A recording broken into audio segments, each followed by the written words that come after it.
not the action. Because we knew once we'd broken the fourth wall, it was like, it had to go crazy. In the near future, you guys want to try another like interactive shows or programs? Not in the near future, no.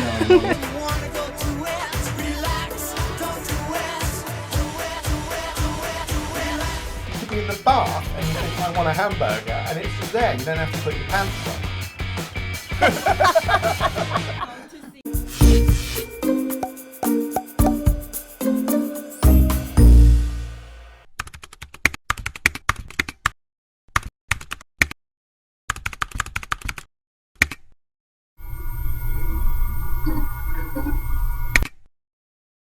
Actually, I was a little bit like worried about it would be difficult to preserve the original story you want to tell, but it's really fascinating. You put like freedom, control certain issues into the uniqueness of choose your own adventure. So how it come out, like the whole story. Where did it come from? Yeah.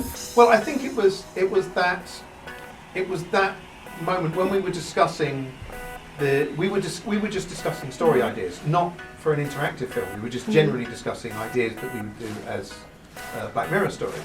And Netflix had said to us a few weeks before, would you ever be interested in doing an interactive episode? And we sort of thought, I suppose, but don't know what that would be. And then we realised that you could do a story about somebody who's writing an adventure game, and we could do that as an interactive story in which we're controlling that person and dictating what they do. And that was both a funny idea and it led to all sorts of narrative possibilities. So that was the moment where we thought, we've got to do this. And it kind of all just spread out from there. Because like interactive content is not a new idea, so why Netflix doing this right now? Is there any special reasons? Is that the size of screen, speed of internet, or users want more engagement? Or our goal is to entertain people with great video stories around the world. And so video stories can take many forms, right? First you have all kinds of genres, scary, happy, sad, all kinds of things can go on in a story.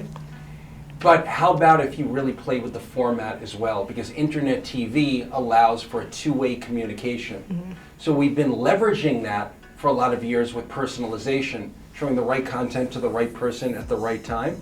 But we think we can also leverage that in evolving storytelling itself. Wouldn't it be better if you can live directly through the main character and make choices? So if they're bad choices, you feel that. And if it's a good choice, you feel the victory of it or the mistake of it. But viewers they'll absolutely have the option of just, as they continue to explore, they'll be able to uncover all of those moments. So the first time they watch, right, they'll see an interesting and good set of it. And then the next time they watch, they're going to see things they didn't see before. And they're going to see things that they did see. They're going to be like, wait, that now means something else because I learned new information. And then the third time they watch, they're going to now be like, oh, I know this, and I know this new thing now. And I got a new ending.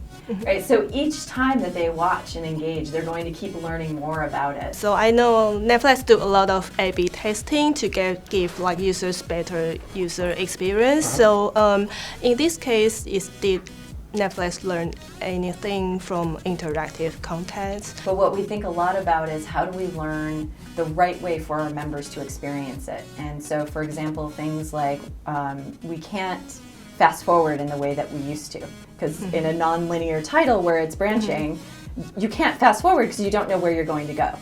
And so we need to build new controls to help them be able to navigate the content. And we don't know exactly the right way to do that. So one of the things we're testing is just different versions of those playback controls so they can jump back and see and uncover the other parts of the story. In the near future, you guys want to try another like interactive shows or programs? Not in the near future. No. I think if there's an idea that the thing about this was not that the idea of doing something non-linear was exciting, it was the idea itself. So the question would be, what story? Do we have a story that exists only in that, could exist only in that form? In the form of the non-linear interactive. And you say you spent like 3 weeks to discuss with Charlie Brooker in Metalhead to use black and white scene. Yes. And so what part or any part in BANDERSNATCH you have the longest discussion? Oh, God. They're not really interesting. I think the two things that we discussed up until the last minute were, one of them was the eyes. At a certain point, Charlie looked at it and said, "This is working without any visual effects." And I'm like, no, we must do all the visual effects. And then we all agreed that it was good to do all the visual effects. I think the melting eyes was something that I really wanted more than anybody else. That was the thing I really hung on to and I really wanted. So when Colin Rittman's eyes melt, go down his cheeks, which you may not have noticed. Would you say it's kind of like video games? You mean, as in, is it like... Like first-person view? Kind of, in a way it is, in that you're choosing what he does. But then we were very conscious throughout that we were approaching this, and I used to be a video games journalist, so I sort of played a lot of games, and I'm slightly obsessive, some might say,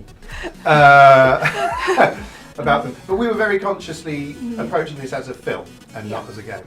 Yeah, but I think it's interesting. I hope that we've used this new form of storytelling to for you to have a greater engagement with the protagonist, with Stefan, to make you feel more complicit in the decisions that he is making.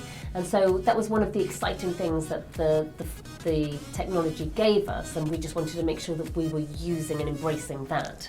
For the Netflix scene, it's like remind me like Kill Bill actually, the action. Yeah, and so how you actually want to come up with this idea to make this, because it's not like normal Black Mirror style. It was very consciously we wanted, because we knew once we'd broken the fourth wall, once we'd done that at that point, it was like it had to go crazy. So we embraced it. Yeah.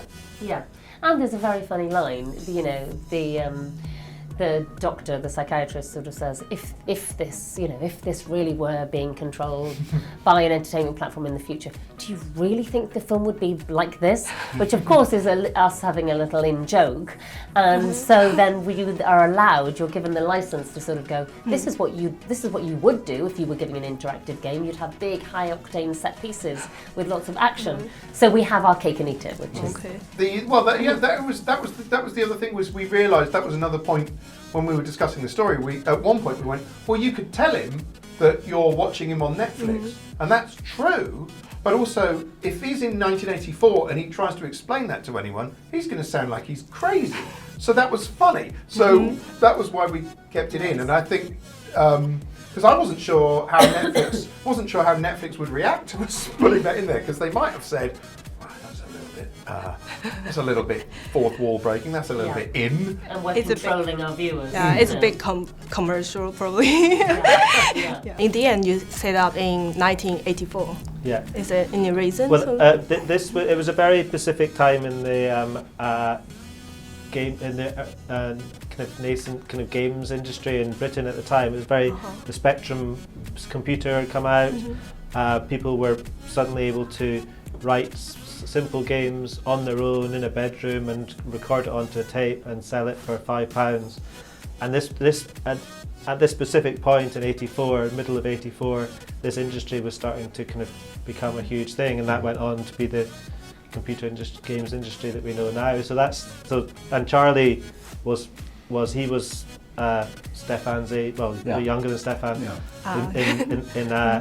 at that time, so he was very familiar with what was going on in the world. It's a little bit the Charlie Brooker biopic, just a little bit. It's a childhood.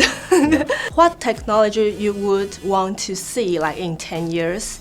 I've already worked out how you could do VR Bandersnatch. That would be one. What? No, this is technology you want in your world. In 10 years' time. Yeah. You do want? Yeah. For your life? Not for my life. For your life. Okay, so to see others' life, you mean? Oh no. Downloadable food. No, I know what I'd like. I'd like the ability to email bowel movements so you didn't have to go to the toilet. You just email. Okay. That's what I'd really like. Downloadable food, why do you want that? She does one of the pure simplistic pleasures. No, like how you can download, how you download and eat. No, I mean like a sandwich appears in your hand. No matter where you are, like downloadable food from the cloud, you just hold your hands out and here's a hot dog. Have you not got Deliveroo? Deliveroo is not international. No one outside of Britain understands what Deliveroo is. Not funny. Uber Eats, Have you not got Uber Eats? or I think you've got deliveries, takeaway food deliveries. Have you not got takeaway Yes, delivery food It people? appearing magically in your hands is clearly better. You could be in the bath and you think, I want a hamburger, and it's just there. You don't have to put your pants on. Wow. To have such lofty goals. Okay. You sound like Homer Simpson. Okay. Sorry, it's all Okay. unusable. It's so funny, but like, really. Thank you. Thank you. Oh, Thank you. nice to meet you. Thanks very much. Leave Stefan out of this.